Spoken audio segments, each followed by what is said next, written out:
Le Grand Matin Sud Radio. Le petit déjeuner politique. Il est 8h47, merci d'être avec nous. C'est le Grand Matin Sud Radio avec François-Xavier Bellamy avec nous ce matin, tête de liste Les Républicains aux élections européennes. Oui, bonjour François-Xavier Bellamy. Bonjour. Merci d'être avec nous. Dans un instant, on va parler de votre vision en fait de l'Europe. C'est important à quelques jours justement de ce scrutin, alors qu'Emmanuel Macron a accordé une longue interview. On est revenu il y a quelques minutes à la presse quotidienne régionale. D'un mot quand même, votre réaction quant à la reprise des soins pour Vincent Lambert, c'est une vraie victoire pour vous ou pas ? Non, d'abord, c'est pas une victoire, c'est un sujet infiniment difficile et douloureux, et il faut se garder de toute triomphalisme, un peu comme vous l'avez vu. Toute polémique. Est-ce que c'est pas un peu indécent ces cris de joie hier soir du côté de la famille? Non, simplement un mot sur cette situation. Moi, j'ai eu l'occasion de dire que effectivement, je crois que c'est une immense question qui est posée à notre société, que celle de la place que nous donnons aux personnes qui sont dépendantes et du regard que nous portons sur la dépendance en tant que telle. Et moi, je suis heureux effectivement que les soins puissent reprendre, que cette décision de justice ait pu montrer que le propos que je tenais n'était pas aberrant. Au contraire, je crois que c'est une immense question qui reste devant nous. On va pas la trancher ce matin parce qu'elle est très grande, mais c'est la question de savoir ce qu'est au fond la vie humaine. Est-ce que la vie humaine, c'est comme on voudrait peut-être aujourd'hui que ce soit le cas? Est-ce que la vie humaine, c'est la performance? Est-ce que la vie humaine, c'est l'indépendance? Est-ce que c'est l'autonomie? Ou est-ce que la vie humaine est faite aussi de ces fragilités, de ces vulnérabilités, de cette dépendance qui nous rattache aux autres? Moi, je crois, pour ma part, profondément, que nous avons tous été dépendants, nous serons tous dépendants, nous le sommes tous aujourd'hui de ceux qui sont autour de nous. Et que par conséquent, il faut évidemment qu'une société se construise pour accompagner toutes ces situations de vie. Oui, mais François-Xavier Bellamy, vous êtes par ailleurs philosophe. Vous savez qu'il faut donner un sens à la vie. C'est ça qui est quand même assez fort. Non, pardon. Alors là, on va vraiment faire de la philosophie, mais je crois pas qu'il faille... Non, mais d'une minute. Non, mais c'est vrai, il ne faut pas donner un sens. Il ne faut pas qu'il ait un sens, sa vie. Mais alors ça, là, on est vraiment au cœur d'une question philosophique. Je crois pas qu'il faille donner un sens à la vie. Je crois que la vie a un sens et que le but c'est de réussir à en découvrir le sens. Mais vous savez, si vous devez donner, quand on est comme ça, pardon, mais pratiquement en fait légumes, pardon pour le mot, mais c'est ça. Enfin, vous employez ce mot qui a été si souvent employé. Oui. Et moi, je voudrais dire, puisqu'on est là au cœur d'un débat fondamental, que on n'a pas le droit de dire d'un homme que parce qu'il est dépendant, il n'est plus un être humain. Et ceux qui font la promotion d'une mort dans la dignité, souvent sont les premiers en fait à considérer tous ceux qui sont vieillissants, malades, fragiles, vulnérables comme étant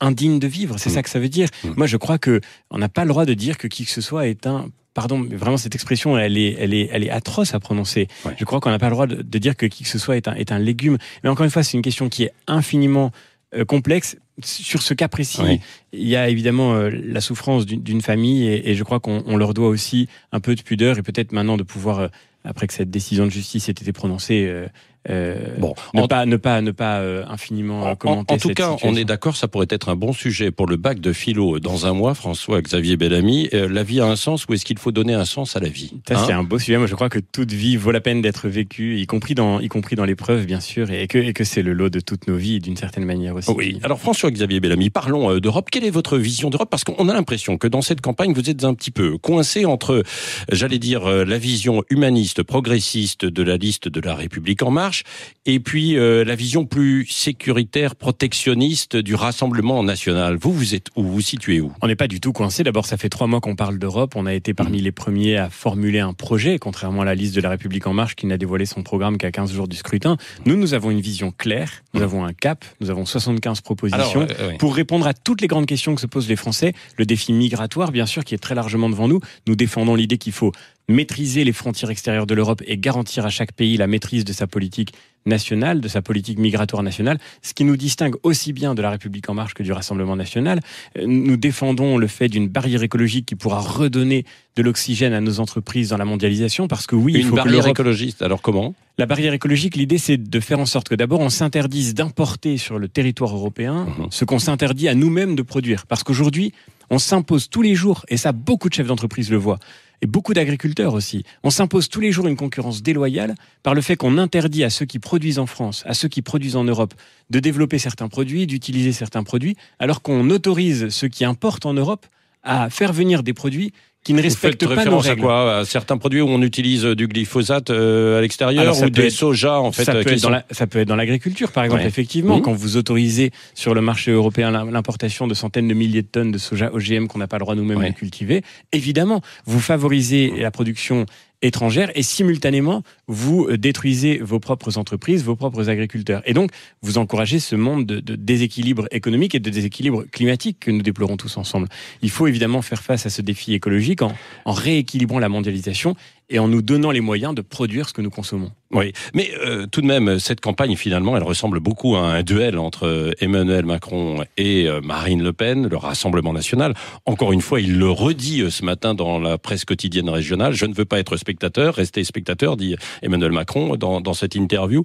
Qu'est-ce que vous lui répondez? Est-ce qu'il devrait être justement un peu spectateur parce qu'il est président de la République ou au contraire, il a raison de s'engager? Non, il a tout à fait le droit de s'engager dans cette campagne, bien sûr. Simplement, moi, ce que je conteste profondément dans l'idée qu'Emmanuel Macron défend, c'est l'idée qu'il serait seul face à Marine Le Pen. C'est totalement absurde et c'est évidemment une manipulation cousue de fil blanc parce qu'en fait, le seul but d'Emmanuel Macron, c'est d'utiliser cette élection européenne pour asphyxier toutes les alternatives crédibles qui pourrait offrir demain un espoir aux Français. Son but, c'est d'être seul face à Marine Le Pen en 2022. Et il faut que tous les Français sachent que quand on leur parle de vote utile, ce vote utile n'est utile qu'à une seule personne, il est utile à Emmanuel Macron. Oui, je le vois partout dans cette campagne, depuis le début.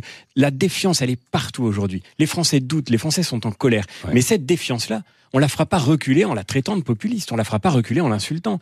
Moi, je crois qu'il faut qu'on offre des solutions crédibles aux Français pour répondre à leurs inquiétudes. Oui, sur le vote... Et ce match populiste-progressiste, il ne correspond à rien, y compris dans l'opinion. Si vous regardez les enquêtes d'opinion, il y a aujourd'hui 60% des Français qui veulent s'abstenir. Et surtout ceux qui veulent participer à cette élection, au fond, on voit bien qu'il n'y a que 20% des Français, moins de 20% des Français, du corps électoral, qui se positionnent soit pour M. Macron, soit pour Mme Le Pen. Vous avez 80% des Français qui se reconnaissent pas dans ce duel Macron-Le Pen. Et on voudrait nous faire croire que c'est le match de cette campagne. Mais c'est absurde. C'est absurde et c'est mortifère pour le débat démocratique. Et il faut que nous puissions offrir cette alternative dont les Français ont besoin. Ce débat, c'est pas blanc ou noir, c'est pas pour ou contre l'Europe. La question, c'est quelle Europe on veut construire. Mais chez les opposants d'Emmanuel Macron, il y a effectivement ce que vous avez dit, le fameux vote utile pour certains, réclamé par le Front National, et beaucoup qui vont vers le Rassemblement National, quoi.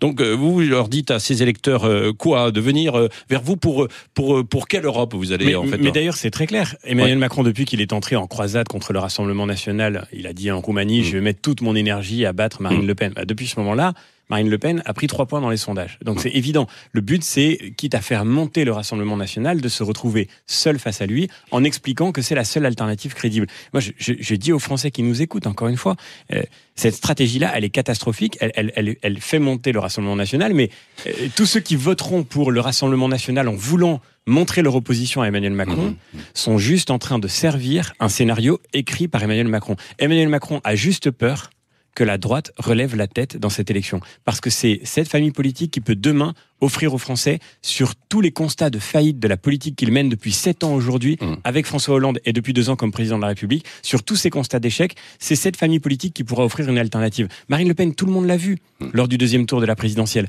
Elle ne peut pas accéder au pouvoir parce que elle est, au fond, l'expression d'une colère et d'une colère impuissante. Ce que vous dites, elle ne peut pas, sait-on jamais. En tous les cas, c'est évidemment le pari d'Emmanuel Macron. Il se dit, la seule chance que j'ai d'être réélu, c'est de me trouver face à elle en 2022. Oui. Et je crois qu'il y a là, évidemment, une vieille stratégie de la gauche mitterrandienne, une vieille stratégie cynique qui consiste à faire comme si c'était le danger du populisme qui nous menaçait. Mais moi, je dis très clairement que le danger, c'est pas le populisme. Le danger, c'est la crise migratoire. Le danger, c'est la crise économique. Le danger, c'est le désespoir dans lequel sont les Français. Et c'est tout ça qui produit la défiance qui monte aujourd'hui. Si on veut s'attaquer à cette défiance, il faut d'abord apporter des réponses crédibles et il faut qu'une alternative sérieuse et consistante se reconstruise. Oui, François-Xavier Bellamy, une dernière question. On vous avait reçu il y a 2 mois, alors que vous n'étiez pas encore candidat, mais vous postuliez.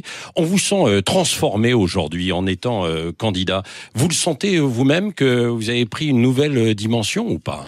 Oh, je sais pas si je suis transformé, non. Vous n'avez pas la même façon de vous exprimer. Non, mais là, je dois dire que je suis un peu en colère parce que c'est vrai que je vois cette mise en scène qu'on voudrait nous imposer et je trouve ça sidérant. Hier soir, on a eu un débat télévisé avec 7 candidats. Il y en avait un autre auparavant avec 7 autres candidats. Il y a aujourd'hui une pluralité de listes qui s'exprime. Moi, j'ai toujours cru au pluralisme. Je crois que devant les défis devant lesquels nous sommes aujourd'hui, il faut laisser s'exprimer une pluralité d'options possibles pour les Français.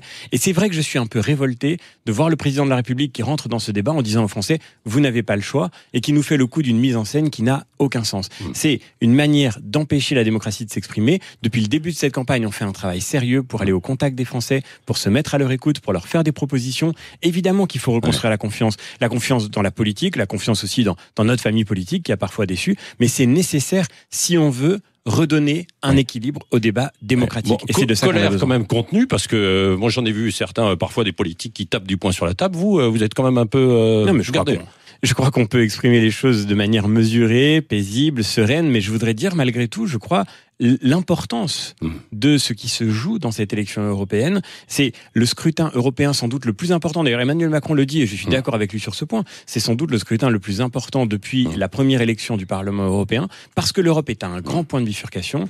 Et moi, je regrette qu'au fond, on devrait parler de stratégie industrielle, on devrait parler de stratégie pour retrouver notre compétitivité, on devrait parler de la manière dont l'Europe va pouvoir faire face à tous les grands défis de demain, on devrait parler des frontières, on devrait parler de protection. Et au fond, on n'a parlé que d'une seule chose, qui est qui va arriver premier de M. Macron, de Mme Le Pen. C'est désolant. C'est vraiment pas à la hauteur. Je le regrette et je le dis de manière contenue, mais malgré tout de manière franche. Bon, vous espérez faire 15% minimum ? On va faire le mieux possible. Moi, je prédis une belle surprise parce que tous les jours sur le terrain, je vois, on va repartir encore aujourd'hui en Isère et puis à Lyon ce soir. Tous les jours sur le terrain, je vois une mobilisation incroyable. Je vois que aujourd'hui, beaucoup de gens reviennent vers notre famille politique. 800 maires nous ont apporté leur soutien il y a quelques jours dans une tribune. On a vu revenir des maires comme Arnaud Robinet, comme Jean-Luc Moudenc à Toulouse, à Reims, des gens qui s'étaient peut-être éloignés parfois de notre famille politique. Moudenc, il est derrière vous. Hein. Moudenc nous soutient. Jean-Luc Moudenc, et c'est un signe fort de confiance parce que Jean-Luc Moudenc, beaucoup ont pu croire légitimement qu'Emmanuel Macron allait faire les réformes dont la France avait besoin. Aujourd'hui, il voit bien que ce qui compte, c'est de faire en sorte que la famille politique que nous représentons avec la droite et le centre se reconstruise. C'est de ça qu'on a besoin et je suis très touché de ce soutien et je crois qu'on va vivre une belle surprise. Oui, merci François-Xavier Bellamy, tête de liste Les Républicains. Merci à vous. Aux élections européennes, donc était notre invité ce matin sur Sud Radio. Dans un instant, on va parler d'un autre sujet juste après le journal, Cécile.